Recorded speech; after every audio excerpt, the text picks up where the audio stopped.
Okay, चलिए अब 10 के दमदार ट्रेड्स में आपका स्वागत है। वीडियो में रहेंगे आपके साथ। इस शो में प्रशांत सावंत और राजेश सतपुते पिछले शो से हमारे साथ बने हुए हैं। साथ ही रचना वैद्य और रोचित जैन भी जुड़ेंगे अपने टॉप ट्रेड्स के साथ। मार्केट आउटलुक और बजट एक्सपेक्टेशन पर बातचीत करने के लिए इन्वेस्को म्यूचुअल फंड के सीईओ ताहिर बादशाह जुड़ेंगे और सुधीर बंदोपाध्याय से कुछ एक्शन वाले स्टॉक्स और शेयर्स पर और सेक्टर्स पर करेंगे बातचीत। चलिए अब ज़रा एक रुख करते हैं मार्केट का। आज अच्छा दिन मार्केट के लिए फाइनली, और आज इसलिए अच्छा दिन क्योंकि निफ्टी तो खैर है करीब करीब 80-85 पॉइंट ऊपर 23,000 के ऊपर, लेकिन आज असली रैली आ रही है ब्रॉडर मार्केट में। मिड कैप इंडेक्स आज 900 पॉइंट ऊपर, यानी 0.25% की रैली मिड कैप इंडेक्स में। स्मॉल कैप इंडेक्स में भी अच्छी खासी रैली आपको देखने को मिलेगी। 7:1 का एडवांस डिक्लाइन आपको देखने को मिलेगा और काफ़ी स्टॉक्स हैं वीरू जहाँ पर आज मोमेंटम काफ़ी अच्छा है।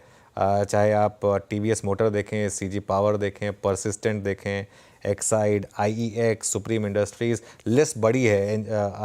आईआरबी, महानगर गैस, ओरेकल, एसजेवीएन, पूनावाला, ऐसे काफ़ी स्टॉक्स हैं जहाँ पर मोस्ट जो है ना वो काफ़ी अच्छे आ रहे हैं। अच्छा वीरू, सोशल मीडिया पर देखिए अब जो थोड़े हमारे फैंस हैं उनकी काफ़ी विश लिस्ट होती है।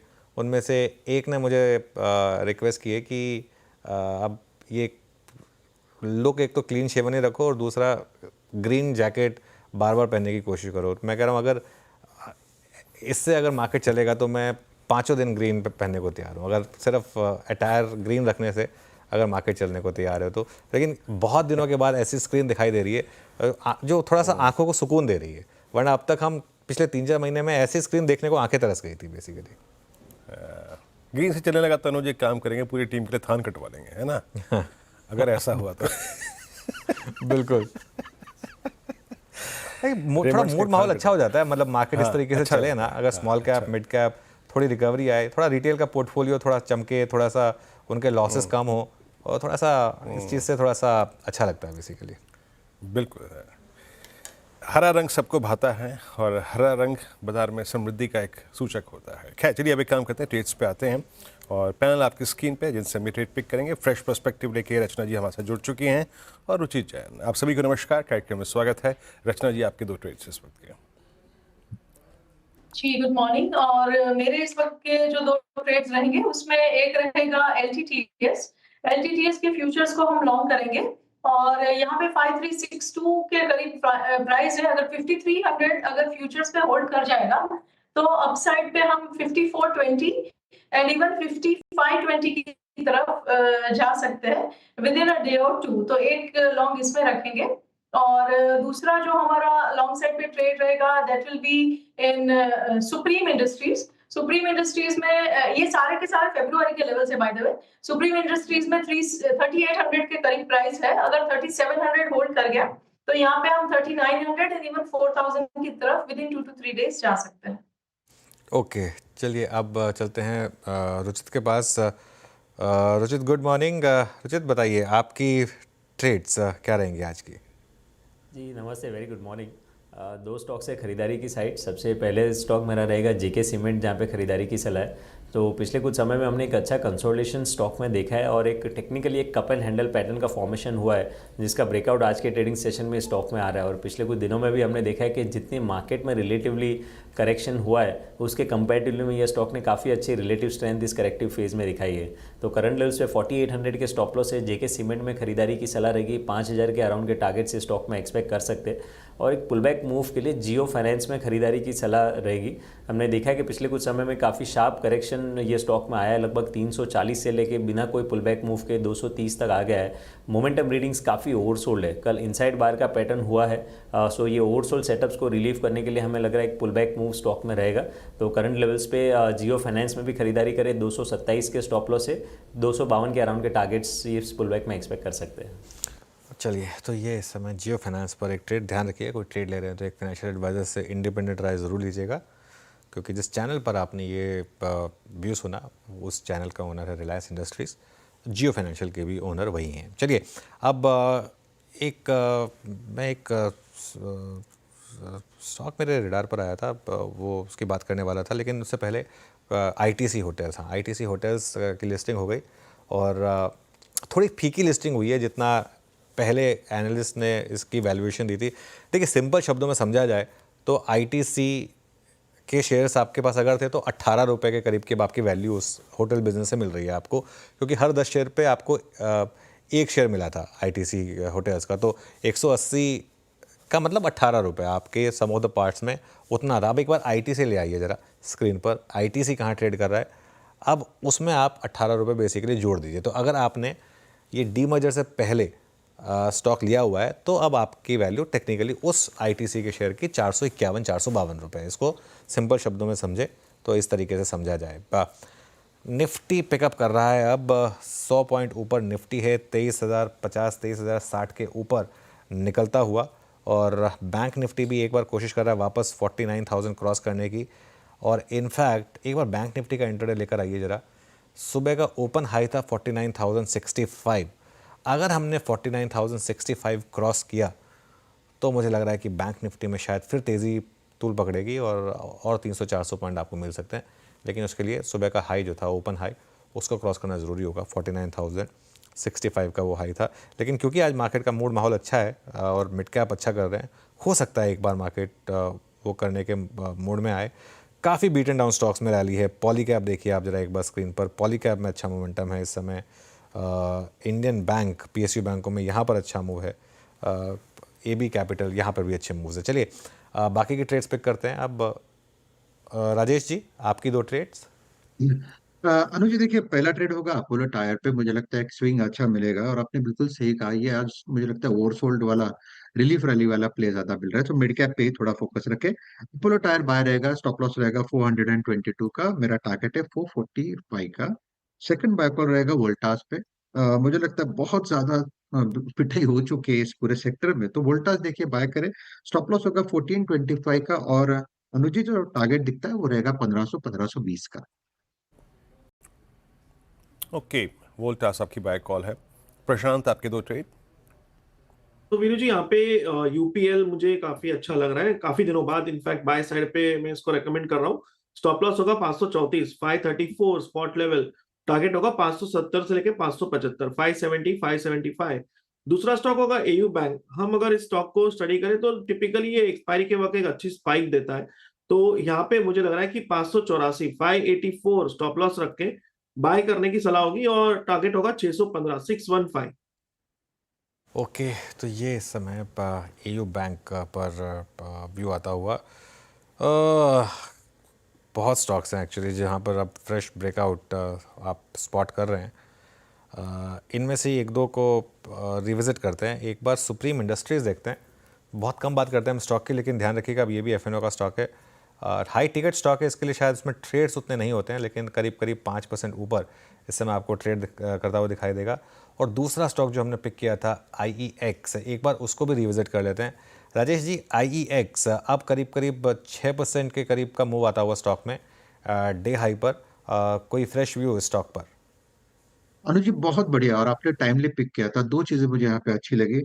टेक्निकली अगर आप चार्ट देखें तो it was a positive divergence, कोई डबल बॉटम भी दिख सकता है, लेकिन अकॉर्डिंग टू दैट जो प्रोजेक्शन दिखता है वो कम से कम 184 185 का होना चाहिए। हालांकि थोड़ा चला है तो 176 पे है, स्टॉप लॉस थोड़ा डीप होगा 170 का, और टारगेट आप सेट करें 185 का। तो मुझे लगता है ये जो स्विंग है इसमें कंटिन्यूशन आएगा, जो भी डिप मिले उसमें आज इसमें बाइंग करना है। ओके, चलिए अब थोड़ा आगे बढ़ते हैं और मार्केट आउटलुक और बजट एक्सपेक्टेशन पर बात करने के लिए हमारे साथ इन्वेस्को म्यूचुअल फंड के CIO ताहिर बादशाह जुड़े हैं। ताहिर जी, गुड मॉर्निंग। कल जो RBI ने स्टेप उठाया, परसों जो उठाया, जिस पर हमने कल रिएक्ट किया, उसके बाद थोड़ी एक एक्सपेक्टेशन ये भी है कि शायद बजट में भी अगर कुछ अच्छा आ जाए, कुछ कैपेक्स से रिलेटेड। आपका क्या व्यू है? क्या इन लेवल्स पर अब एक थोड़ा सा लीप ऑफ फेथ लिया जाए, खासतौर से ब्रॉडर मार्केट में जहाँ इतनी करेक्शन हुई है, क्या वहाँ पर थोड़ी सी बाइंग की जाए अब? जी बिल्कुल, आई थिंक जो मार्केट में गिरावट आई है वो हमारे भी शायद थोड़ी एक्सपेक्टेशन से ज्यादा ही हुई है। एंड हालांकि हमें लग रहा था कि शायद थोड़ा बहुत we will go through that phase जहाँ पे first half of calendar year 2025 will be weaker, and then subsequently पिछला हिस्सा 2025 का विल बिकम बेटर। लेकिन जो हमने करेक्शन देखी और इंटेंसिटी का फॉल की इंटेंसिटी देखी है वो आई think is somewhat a little more than expectation जो हमारी खुद की थी। तो आई थिंक ये लेवल पे क्लियरली मैं कहूंगा कि मतलब एक वैल्यू अपॉर्चुनिटी बनती जा रही है वापस इन द मार्केट ग्रेजुअली। हालांकि मैं ये भी कहूंगा कि मतलब एक्सपेक्टेशंस फिर भी हमें थोड़े बहुत कम ही रखने चाहिए in terms of overall returns. लेकिन कुछ महीने पहले 2025 के पहले कुछ महीने वो एक फेज रहेगा जहां पे इन्वेस्टर्स को एक मौका मिलेगा in order to be able to once again rebuild their portfolios और इंक्रीमेंटल निवेश करने का एक अपॉर्चुनिटी जरूर मिलेगी। आई थिंक कि ये जो कल या पिछले 2-3 दिन से जो आरबीआई ने मूव्स लिए हैं वो एक शायद इंडिकेशन है। मुझे लगता है कि शायद हम बजट में भी एक उसका फॉलो थ्रू की उम्मीद कर सकते हैं।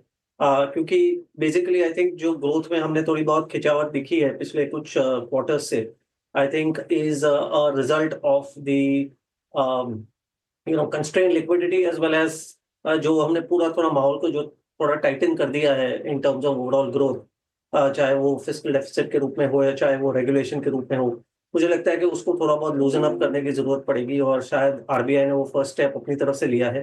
Government hopefully should follow through as well. और बजट में हमें शायद कुछ ऐसे इंडिकेशन मिल सकते हैं विच में improve the sentiments on growth. तो अब इस समय ताहिर जी, क्योंकि काफ़ी स्टॉक्स हैं जहां पर ब्रूटल करेक्शन आई है, कुछ स्टॉक्स में रिलेटिव स्ट्रेंथ भी रही है, लेकिन एक रिटेल इन्वेस्टर को अगर यहाँ से पोर्टफोलियो बिल्ड करना हो तो किन थीम्स पर खास ध्यान दिया जाए? आई थिंक कुछ ऐसी थीम्स है जो अभी भी मुझे लगता है कि मतलब कंटिन्यूएशन जरूर है। हालांकि कुछ चीजों में पिछले कुछ दिनों में जो ग्लोबल डेवलपमेंट्स हुई है उसके कारण उसके चलते हुए कुछ क्लाउड इन कुछ थीम्स पे आया है। जैसे फॉर एग्जांपल रिन्यूएबल्स और पावर की जो थीम है, I think that is still very valid at least from an India standpoint. और अगर हम यूएस की भी बात करें तो एक्चुअली यूएस में भी जो उनका ब्रॉडर प्लान है वो the next 4-5 years still indicates के रिन्यूएबल्स का एक बड़ा हिस्सा रहेगा उसके अंदर। तो मुझे लगता है कि दैट इज समथिंग जहाँ पे हमने अच्छा खासा करेक्शन देखा है।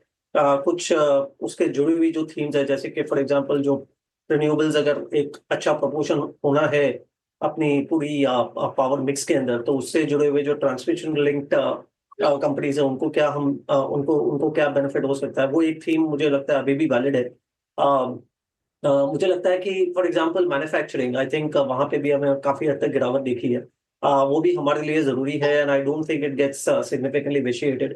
कुछ ऐसे पॉकेट्स हो सकते हैं जहाँ पे यूएस के ट्रेड बैरियर्स इन कंपनीज को थोड़ा बहुत इन्फ्लुएंस कर सकती है, लेकिन बहुत सारी ऐसी चीजें हैं जहाँ पे हम इम्पोर्ट सब्स्टिट्यूशन की बात कर रहे हैं एंड इंडिया के लिए आई थिंक वो इम्पोर्टेंट है।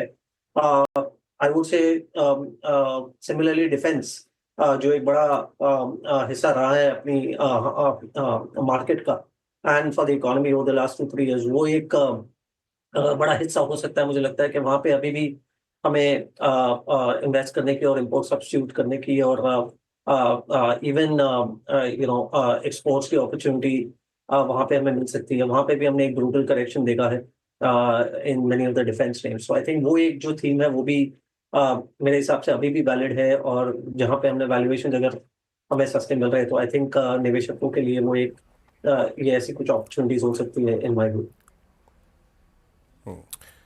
ताहिर जी नमस्कार, वीरेंद्र बोल रहा हूँ। आईटी में एक महीने के अंदर रिक्वायर्ड कूलिंग ऑफ काफ़ी हुई है, बट यूएस में अभी जो डोनाल्ड ट्रंप की जो ट्रेड वॉर चल रही है, टैरिफ वॉर जिसे कहते हैं, उसमें एक खतरा ये है कि इन्फ्लेशन न ट्रिगर हो यूएस में। और पहले ही जहां हम करीब 4 रेट कट्स की बात कर रहे थे वहां 2 हो चुके हैं, बट क्या इन्फ्लेशनरी प्रेशर वो रेट कट्स की जो और संभावना है उसको धूमिल करेगा? और एक ये डीप सीक, ये जो 2 दिन से एक कंसर्न आया है, ऐसे में आपका आईटी पे व्यू क्या है? या फिर आप ये मानते हैं कि ये कूलिंग ऑफ जो हुई है बीते 1 महीने में, ये एंट्री पाने के लिए आईटी में एक बार फिर से अच्छे प्राइसेस हैं?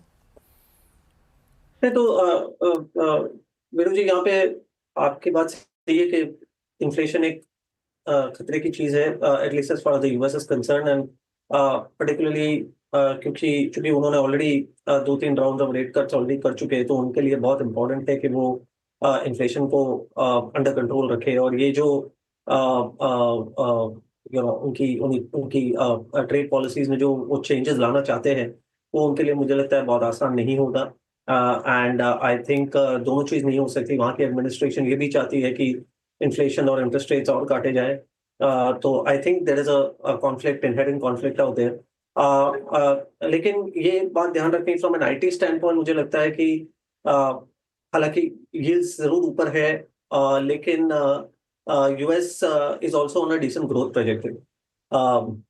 तो और अब तक जो हमने IT companies, Indian IT companies, IT services companies के जो नतीजे देखे हैं, उसके अंदर ब्रॉडली मुझे लगता है by without exception everybody has called out for a better trajectory, better traction at the end of the clients, and discretionary spending to once again resume. So I think from a near-term cyclicality standpoint, मुझे लगता है कि definitely IT services will remain in action, and especially उसके अंदर कुछ ऐसी companies है जो notwithstanding जो भी हो रहा है in terms of technological changes and AI advancements etc.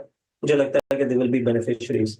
कुछ हद तक जो AI related changes, deep seek की जो आप बात कर रहे हो, जो चेंजेस आए हैं, जो कंडीशंस डेवलप हुए हैं, everybody is trying to understand that. मेरी भी समझ उसके अंदर पूरी नहीं है, लेकिन जहां तक हम अंदाजा लगा सकते हैं, आई थिंक ये टेक्नोलॉजिकल चेंजेस ओवर टाइम हमने हमेशा यही नोटिस किया है कि वो मार्केट को और बढ़ावा देता है एंड मार्केट की साइज को एक्सपैंड करता है। तो I think efficiency gains if at all will be over a period of time be useful for Indian IT companies and beneficial to Indian IT companies. लेकिन from a near-term cyclical standpoint also मुझे लगता है कि IT companies के लिए एक favorable conditions develop होते जा रहे हैं, at least for 2025. अच्छा, मैं अभी भी जब ताहिर जी आपसे बात कर रहा हूँ, निफ्टी एफएमसीजी एट 54,858, मेरे ख्याल से अक्टूबर 1 से लेकर अब तक अगर आप इन 4 महीनों को देखें तो सबसे severe price damage and the fastest price damage in entire career of FMCG. अब आप क्लोजर टू बजट, जिसमें कहा जा रहा है कि थोड़ा डिमांड को पुश देने के लिए, पुश करवाने के लिए इनफैक्ट कुछ लोअर स्लैब्स में रेट कट या फिर किसी तरीके से ये कोशिश की जाएगी कि पैसा बढ़े आपके हाथ में। इसको बाजार कैसे लेगा? क्योंकि इससे पहले प्राइस डैमेज काफ़ी सिवियर हो चुका है। स्टॉक्स 52 वीक लो पे और ईयरली लोज पे, मल्टी ईयर लोज पे ट्रेड कर रहे हैं। आप एफएमसीजी को इस वक्त इस प्राइस पे कैसे कंसिडर कर रहे हैं? तो एक जो आपकी बात यहाँ पे भी सही है कि गवर्नमेंट की मुझे लगता है कि भरपूर कोशिश रहेगी इन ऑर्डर टू न केवल पब्लिक एक्सपेंडिचर और जो इन्वेस्टमेंट साइकिल है उसको सपोर्ट करने की जरूरत है इस बार, बल्कि कंजम्पशन को भी एक तरीके से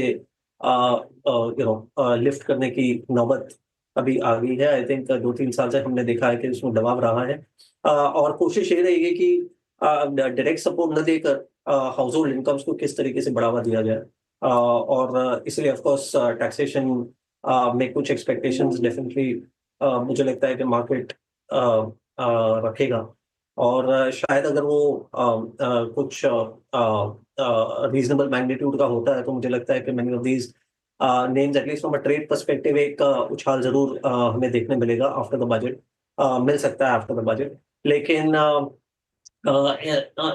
एफएमसीजी की जो ओवरराइडिंग जो प्रॉब्लम है, which is also about local competition, regional competition, local brands और ऑनलाइन, ये चीजें हमें फिर भी ध्यान में रखनी होगी, और इससे ये जरूर जाहिर होता है कि ओवरऑल उनकी जो अर्निंग्स पावर है वो कुछ हद तक कम हो गई है compare to what it was in the past. So I think एक ट्रेड डेफिनेटली बनता है क्योंकि इनकी valuations at least at the lower end of their band है, तो आई थिंक इंटरेस्टिंग हो सकता है, बट क्लियरली अपसाइड को कैलिब्रेट करने की जरूरत है, और उनमें मुझे लगता है कि ये भी होगा कि you may have to be lot more selective, क्योंकि कुछ ऐसी कंपनीज होगी जो शायद ऑनलाइन को अच्छी तरीके से मतलब they might be able to tackle the competition on online better compare to some of the others. तो इस तरीके से आपको थोड़ा स्टॉक सिलेक्शन, स्टॉक चयन पे ज़्यादा वहाँ पे ध्यान देना पड़ सकता है। ओके, ताहिर जी, 2 स्पेसेस जहां बहुत बड़े मूव्स आए थे और बहुत ब्रूटल करेक्शन भी रही, एक है ईएमएस स्पेस और दूसरा है कैपिटल मार्केट से रिलेटेड स्टॉक्स। इन दोनों स्पेसेस में आपका क्या व्यू होगा? आप तो वंस अगेन दोनों में मतलब the correction has been very brutal, and जो एक बहुत ज्यादा एलिवेटेड एक्सपेक्टेशन और एलिवेटेड वैल्यूएशंस हो गए थे वो डेफिनेटली कुछ हद तक रीजनेबल हो गए हैं। मैं नहीं कहूँगा कि वो सस्ते हो गए अभी, लेकिन clearly I think some of these कुछ एंटिटीज ऐसी भी है जो capital market space definitely interesting है अनुज जी, क्योंकि वहां पे मतलब जो सब सेगमेंट्स है उनमें लगभग लिमिटेड कंपटीशन है। हम 2 या 3 प्लेयर एट बेस्ट की बात कर रहे हैं वहां पे, तो I think the game is still wide open for them और टाइम बढ़ते जा रहा है. मुझे लगता है कि I think despite market corrections और मार्केट की साइकिल को अगर हम कुछ हद तक इग्नोर करें तो मुझे लगता है कि this is still a very structural theme. India में फाइनेंशियल पार्टिसिपेशन बढ़ते जाएगा over a period of time, और अगर ये कुछ ऐसी एंट्री पॉइंट्स ऐसे माहौल में आती है तो आई थिंक मुझे लगता है कि उसका एडवांटेज लेना चाहिए. कुछ हद तक डेफिनेटली वैल्यूएशंस थोड़े अभी भी ऊपर है, लेकिन I think they will be compensated by more than system rate of growth in companies में, चाहे वो wealth management हो या exchanges हो या depositories हो. और कुछ हद तक it will also be supported by valuation will also be supported क्योंकि ये सब platform companies है, जैसे हम जानते हैं उनमें balance sheets का कोई risk नहीं रहता और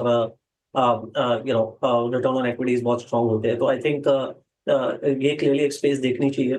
मैन्युफैक्चरिंग के बारे में मैंने ऑलरेडी मैं कह चुका शुरुआत में कि ये अभी भी एक वैलिड थीम है from an India stand point.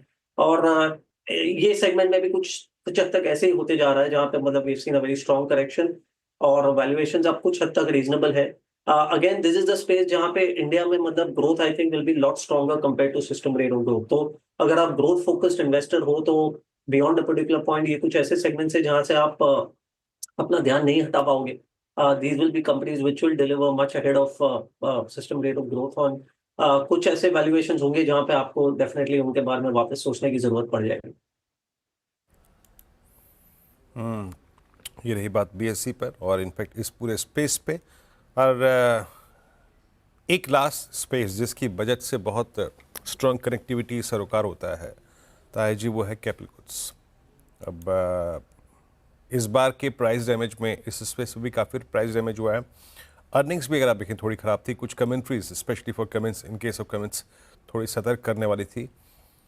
जो प्राइस डैमेज हुआ है उसमें उसके बाद ये वैल्यूएशंस क्या आप लोगों के लिए अच्छे हैं एंट्री पॉइंट पिक करने में?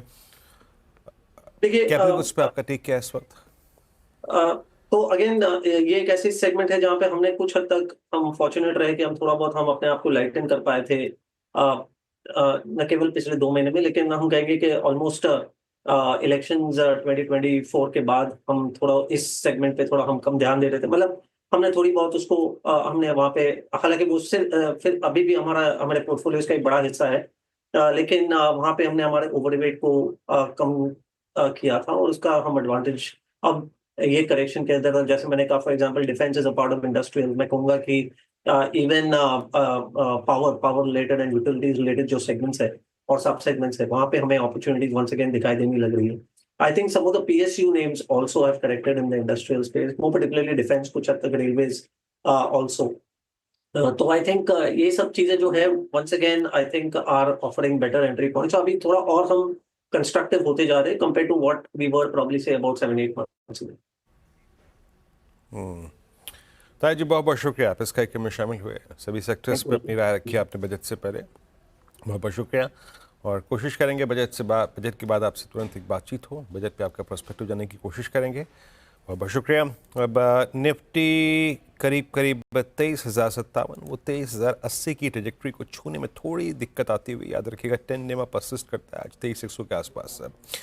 बहरहाल इस बीच हमारे साथ अब एक और मेहमान जुड़ चुके हैं इस कार्यक्रम में, सुदीप बंदोपाध्याय. उनसे ये बातचीत करते हैं. सुदीप जी नमस्कार, कार्यक्रम में स्वागत है. और जितना एक्सट्रीम पेन हो सकता था देखा हमने, मतलब परसों तो हम करीब 22,770 तक का सफ़र तय करके आ गए सर. बजट से पहले मार्केट्स कैसे अलाइन लग रहे हैं आपको? यहाँ से रिस्क रिवॉर्ड रेशो, क्योंकि आपका अर्निंग सीजन भी काफ़ी हद तक बीत चुका है, अब कैसा नज़र आ रहा है आपको और क्या ट्रेजेक्टरी नज़र आ रही है आपको बाजार की, मतलब निफ्टी की? देखिए ग्लोबल मार्केट में बहुत सारे अनसर्टनिटीज हैं. जैसे हम जानते हैं कि यूएस से जो पॉलिसी अनाउंसमेंट्स, एग्जीक्यूटिव ऑर्डर्स आ रहे हैं वो मार्केट्स में हलचल मचा रहा है. पर हमारे खुद की भी बहुत सारे प्रॉब्लम्स हैं. इकोनॉमी में एक स्लोडाउन सा आया हुआ है और कॉर्पोरेट रिजल्ट्स ठीक है, कुछ कॉर्पोरेट्स ने अच्छे परफॉर्म किए बट बाय एंड लार्ज ऐसा कुछ खास नहीं है. तो अंडर द सर्कमस्टेंसेस मार्केट में थोड़ा बहुत शंका तो है ही है. पर मैं उम्मीद कर रहा हूं कि ये बजट जो आएगा इसमें सरकार की तरफ से ठोस कदम लिए जाएंगे, क्योंकि ये आप सही मायने में देखेंगे तो पहला बजट है इस सरकार का इंटरिम बजट छोड़ दीजिए और जो छोटा बजट आया था उसको भी छोड़ दीजिए, पहला फुल बजट है और एक बहुत अच्छा अपॉर्चुनिटी है एक अच्छे खासे रिफॉर्म मेजर्स इंट्रोड्यूस करने का, कंजम्पशन को, इकोनॉमी को बूस्ट करने के लिए। आरबीआई की तरफ से जो लिक्विडिटी इन्फ्यूज किया गया है डे बिफोर यस्टरडे, जो ऐलान किया गया था डे बिफोर यस्टरडे, उससे कल मार्केट में पॉजिटिविटी था और हम उम्मीद यही करेंगे कि सरकार से भी यही मोमेंटम बरकरार रहेगा। सरकार की तरफ से भी बजट में ऐसे मेजर्स आएंगे जिससे कि इकोनॉमी को और कॉर्पोरेट्स को बढ़ावा मिले और ये मार्केट को जरूर चीयर अप करेगा। तो बजट पे बहुत उम्मीद है, उसी उम्मीद लेके हम लोग बजट की तरफ देख रहे हैं और अगर बजट ठीक ठाक रहा तो ब्याज दर 7 फरवरी को कम हो या ना हो, मुझे लगता है मार्केट में एक अपवर्ड ट्रेजेक्टरी देखने को मिलेगा। तो आपकी शॉपिंग लिस्ट में सर क्या है अभी सुदीप सर? आप लोगों को रिस्क रिवॉर्ड रेशियो के पर्सपेक्टिव से अच्छा क्या लग रहा है, क्योंकि प्राइस डैमेज तो हर जगह काफ़ी हुआ है। क्या है आपकी शॉपिंग लिस्ट में इस वक्त, स्पेशली लार्ज कैप में? देखिए, बीएफएसआई एक क्षेत्र ऐसा है जहां पे जनरली पॉजिटिव सब लोग हैं और हमें भी लगता है कि आरबीआई ने जो लिक्विडिटी इन्फ्यूज किया है इससे बीएफएसआई को फायदा मिलेगा। आने वाले दिनों में ब्याज दर कट जरूर होगा। अब फरवरी में हो या उसके बाद हो वो तो देखने की बात है, पर ब्याज दर कट होने का भी फायदा बीएफएसआई को मिलता है। और यहाँ पे अच्छी बात यह है कि वैल्यूएशन भी ऐसे लेवल पे नहीं है जो कि शंका की बात है, तो यहाँ पे जरूर ध्यान दिया जा सकता है। और अच्छे खासे जो प्राइवेट सेक्टर बैंक्स है, इवन पब्लिक सेक्टर में जो बड़े बैंक्स हैं, वहां पे ध्यान देने के लिए मैं निवेशक को सजेस्ट करूंगा। आईसीआईसीआई के नतीजे आप देखिए, कितने बेहतरीन नतीजे आए in spite of so many challenges. तो यहाँ पे जरूर ध्यान दिया जा सकता है। कुछ इंश्योरेंस कंपनीज हैं जहां पे हम लोगों का पॉजिटिव रुझान बना हुआ है, जैसे एलआईसी। जो रिफॉर्म्स मेजर्स इंश्योरेंस इंडस्ट्री में आ रहा है उसका बहुत बड़ा फायदा एलआईसी को मिलेगा, तो एलआईसी में ध्यान दिया जा सकता है। इसके अलावा जो रिस्क अवर्स इन्वेस्टर्स हैं और थोड़ा लॉन्ग टर्म के लिए सोचते हैं, उनके लिए एक कॉन्ट्रा व्यू हमारा है कि फार्मा में ध्यान दिया जा सकता है। और फार्मा में लार्ज कैप फार्मा जैसे सन या आप लुपिन या डॉक्टर रेड्डीज जैसे सिप्ला, यहाँ पे ध्यान दिया जा सकता है। वोलेटिलिटी है, यूएस मार्केट में अनिश्चयता है, जेनेरिक प्राइसिंग प्रेशर है, पर इसके बावजूद फार्मा में एक स्टेडी अपसाइड हम लोग देख रहे हैं। तो यहाँ पे लॉन्ग टर्म इन्वेस्टर जरूर इस जो गिरावट है उसका एडवांटेज लेके खरीदारी कर सकते हैं। सुदीप जी, ये सन फार्मा मेरे ख्याल से यूएस से सब्सटेंशियल रेवेन्यू लेके आने वाला, मेरे ख्याल से सबसे बड़ा एक्सपोर्टर। ये जो अमेरिकी राष्ट्रपति डोनाल्ड ट्रंप की टिप्पणी रिगार्डिंग टैरिफ्स, और थोड़े बहुत नहीं, बहुत ही ज़्यादा, ऐसे में क्या इनको अवॉइड नहीं करना चाहिए, या फिर आपको लगता है कि नहीं ये फेज भी निकल जाएगा? बिल्कुल ये फेज निकल जाएगा। देखिए, ये शायद नेगोशिएशन का एक स्ट्रेटेजी है कि बहुत सारे थ्रेट्स, बहुत सारे स्टेटमेंट्स आ रहे हैं ताकि एक नेगोशिएशन सही ढंग से हो, सरकार टू गवर्नमेंट टू गवर्नमेंट। और मुझे नहीं लगता है कि जो एसेंशियल मेडिसिन है जिसका जरूरत यूएस को है वहां पे बहुत ज्यादा छेड़छाड़ किया जाएगा। इसके अलावा कुछ जगह पे जो शंका आ रहा है कि वो एड विथड्रॉ कर रहे हैं, डब्ल्यूएचओ से विथड्रॉ कर रहे हैं, इसके चलते बहुत सारे जो मेडिसिन है जैसे एचआईवी ड्रग्स वगैरह वहां पे सपोर्ट नहीं रहेगा। यहाँ पे भी मेरा मानना ये है कि ये सब टेम्पोररी फेज है, थिंग्स विल स्टेबिलाईज। और हम लंबी अवधि की बात कर रहे हैं, हम 1 ईयर प्लस टाइम होराइजन की बात कर रहे हैं। Things will settle down. और हमने ये पिछला ट्रंप एडमिनिस्ट्रेशन में भी देखा था, जो नॉइज कह सकते हैं बहुत ज्यादा होता है, पर जो एक्शन ग्राउंड पे होता है वो सोच समझ के लिया जाता है। ओके, तो आपको लग नहीं रहा कि मतलब आई थिंक इससे कोई ठहरने की जरूरत नहीं है। इट्स आई थिंक अल्टीमेटली आपके हक में ही जाएगा अगर आप एक इन्वेस्टर हैं तो। एक दो और पॉकेट्स जहां पे बहुत पेन था सुदीप सर, वो ये है कि प्राइस डैमेज रियल स्टेट में आप देखिए बीते 1 महीने तो बड़ा वाइल्ड डाउन स्विंग रहा। रियल स्टेट एंसिलरी को देखिए, इसमें कोई आपकी शॉपिंग लिस्ट में जो कि आपके वैल्यूएशंस के कंफर्ट जोन में हो? रियल एस्टेट में हम लोगों को लगता है कि प्राइस डैमेज जो हुआ है उसके बाद बहुत सारे स्क्रिप्ट थोड़ा अट्रैक्टिव जोन में आ रहा है। मैं तो ये यहाँ पे डीएलएफ के बारे में जिक्र करना चाहूंगा। लॉन्ग टर्म के लिहाज से अगर कोई देख रहा है इंडस्ट्री को, तो डीएलएफ में खरीदारी बिल्कुल किया जा सकता है। जो लैंड बैंक इनके पास गुड़गांव में पर्टिकुलरली दिल एनसीआर में है, और उसका जो यूटिलाइजेशन ग्रेजुअली हो रहा है, वैल्यूएशन जो मिल रहा है गुड़गांव में और एनसीआर में, ये सब नजर में रखते हुए definitely DLF looks attractive from a long term perspective. इसके अलावा और भी रियल एस्टेट कंपनीज पॉकेट्स में है जहां पे ध्यान दिया जा सकता है, पर अगर एक स्टॉक सिलेक्ट करना है तो मैं डीएलएफ का ही जिक्र करूंगा। इसके अलावा अगर आप बिल्डिंग मटेरियल और रिलेटेड सेगमेंट्स की बात करें तो मैं तो मेटल क्षेत्र का, स्टील का जिक्र करूंगा, क्योंकि स्टील में बहुत सारे फैक्टर्स हैं। रियल एस्टेट डिमांड एक फैक्टर है, पर इसके अलावा भी बहुत सारे फैक्टर्स हैं। पर जो काउंटर वेलिंग ड्यूटी की बात हो रही है, जो कि डंपिंग, एंटी डंपिंग ड्यूटी की बात हो रही है, ये शायद रियलिटी है। और जैसे अगर आप जिंदल ग्रुप की बयान को माने तो शायद फरवरी, फर्स्ट 15 डेज ऑफ फरवरी में ये आने वाला है, और वो इंडियन स्टील इंडस्ट्री को कुछ हद तक शेल्टर करेगा डंपिंग से, और प्राइस रियलाइजेशन भी अच्छा होने की संभावना रहेगा यहाँ पे। तो स्टील रियल एस्टेट से रिलेटेड है, पर अदरवाइज भी यूटिलाइजेशन है, तो स्टील सेक्टर में हम लोग पॉजिटिव है। ओके सुदीप जी, बहुत बहुत शुक्रिया, आप इस कार्यक्रम में शामिल हुए बजट से पहले इस डिस्कशन में और अपनी राय रखी सभी क्षेत्रों पे। निफ्टी आपकी स्क्रीन पे 23,110 की दहलीज छू कर आया। एफर्ट पूरे हैं निफ्टी के डे हाई बजाने की, और निफ्टी बैंक आपकी स्क्रीन पर आएगा। निफ्टी बैंक फुल चार्ज में अब करीब करीब 4950 की ट्रेजेक्ट्री है, उसको ऑलमोस्ट क्रॉस करने की तैयारी करता हुआ। ये वो समय है जब बैंक निफ्टी ने कल इसी समय, मतलब बिटवीन 10 to 12:30 टाइम स्पेंड किया था, फिर जाके 20 डे मार्क को स्ट्राइक किया था। Let's hope for the best. और अगर आपको कोई प्रश्न है आपके किसी इन्वेस्टमेंट या फिर किसी भी ट्रेड पर, ज़रूर पूछिए। अगला कार्यक्रम के लिए हॉटलाइन लेके कंचन और श्रेया जुड़ेंगे, और छोटे से ब्रेक के बाद हाजिर